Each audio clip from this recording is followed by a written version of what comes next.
കല്യാണം കഴിഞ്ഞിട്ട് ഇന്നേക്ക് ഒരാഴ്ച കഴിഞ്ഞിരിക്കുന്നു. സിദ്ധുവേട്ടന്റെ കല്യാണാലോചന ചിറ്റപ്പൻ കൊണ്ടുവന്നതാണ്. കല്യാണത്തിന് മുൻപും ശേഷവും സിദ്ധുവേട്ടൻ എന്നോട് അധികം സംസാരിക്കാറില്ല.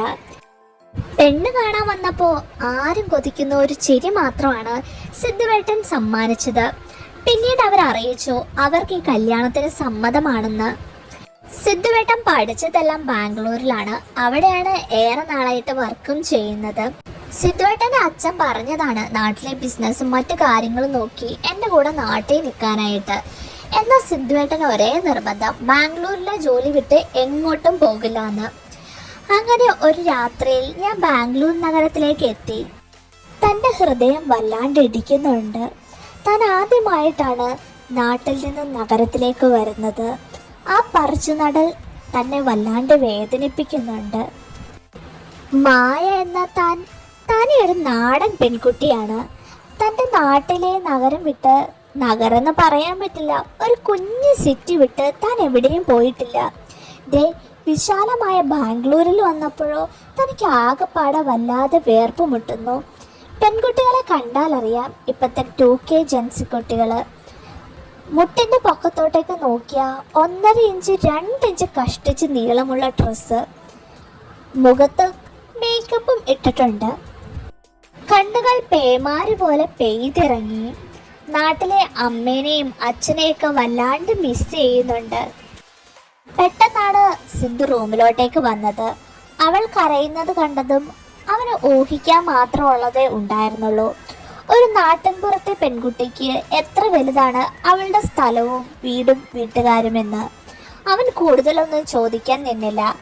അവൻ അവളോടായിട്ട് പറഞ്ഞു, അതെ, ഈ ലഗേജ് ഇന്നത്തേക്കൊന്നും അടുക്കി പറക്കണ്ട, സാവധാനം നാളെ ചെയ്താൽ മതി. ഇന്ന് എന്തായാലും ഫുഡ് ഉണ്ടാക്കാൻ പറ്റില്ല.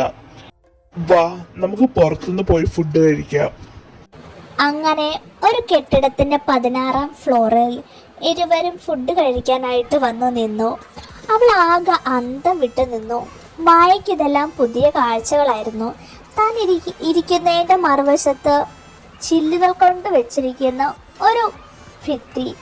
അവിടെ നിന്ന് നോക്കിയാൽ താഴത്ത് വരുന്ന എല്ലാ കാഴ്ചകളും കാണാവുന്ന രീതിയിൽ. എത്രയൊക്കെ ഭംഗിയുണ്ടെന്ന് പറഞ്ഞാലും നാട്ടിൻപുറത്തിൻ്റെ ഭംഗി വരില്ലെന്ന് അവൾ മനസ്സിൽ ആലോചിച്ചു. പെട്ടെന്നൊരു പെൺകുട്ടി സിദ്ധുവിൻ്റെ പേര് വിളിച്ച് അവനെ കെട്ടിപ്പിടിച്ച് പുണർന്നു. അവനോടായിട്ട് പറഞ്ഞു, ആ ഹായ് സിദ്ധു, വാട്സ്ആപ്പ്, എത്ര ഡേയ്സ് ആയി നമ്മൾ മിണ്ടാണ്ടിരുന്നായിട്ട്. ഐ റിയലി മിസ് യു യാർ, and also I love you so much. പിന്നെ ഞാൻ നിന്നെ വിളിക്കേണ്ടെന്ന് വിചാരിച്ചത് നമ്മൾ ചെയ്ത പ്ലാനിൽ ഒരു ട്രബിളും ഉണ്ടാകണ്ടെന്ന് ഓർത്തിട്ടാ. Hi Maya, my name is Priya. ഞാൻ സിദ്ധുവിൻ്റെ ഗേൾ ഫ്രണ്ടാണ്.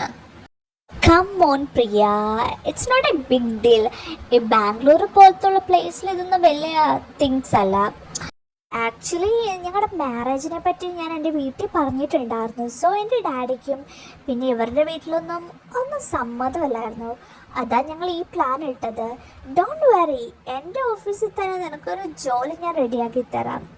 ബാംഗ്ലൂരിൽ നിനക്ക് ഇഷ്ടമുള്ള ലൈഫ് നിൻ്റെ ഇഷ്ടത്തിന് ജീവിക്കാം.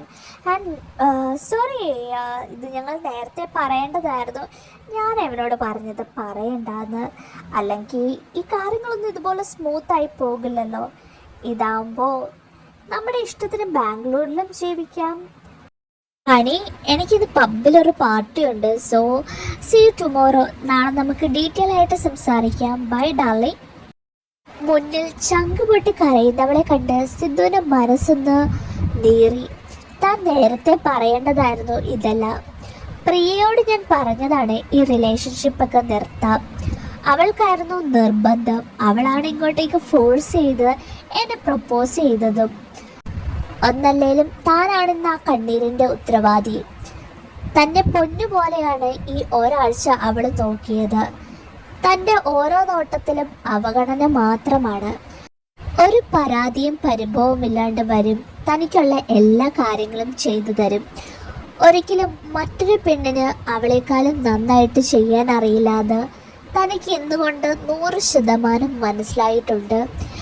എന്തുകൊണ്ടാണെങ്കിലും അവളുടെ മനസ്സ് വേദനിപ്പിച്ചതിൽ എനിക്ക് വല്ലാണ്ട് വിഷമം തോന്നുന്നുണ്ട്. ആ ഉള്ളിൻ്റെ ഉള്ളിലെ വിഷമം അത് അവളോടുള്ള സ്നേഹമാണ്. സിദ്ധുവേട്ടാ, ഈ കേട്ടതെല്ലാം സത്യമാണോ? എന്നാ പിന്നെ എന്തിനാ വെറുതെ എന്നെ കെട്ടിയത്? ഒരു വാക്ക് മുന്നേ എൻ്റെ പാവ അച്ഛൻ ഇല്ലാത്ത കടമൊക്കെ വാങ്ങിയായി കല്യാണം നടത്തിയത്. ഈ വിവരം എൻ്റെ അമ്മയെങ്ങാനും അറിഞ്ഞാൽ എനിക്കൊന്നും വേണ്ട. സിദ്ധുവേട്ട, നിങ്ങൾ പറ, ഇതൊക്കെ സത്യമാണോ? അത് പിന്നെ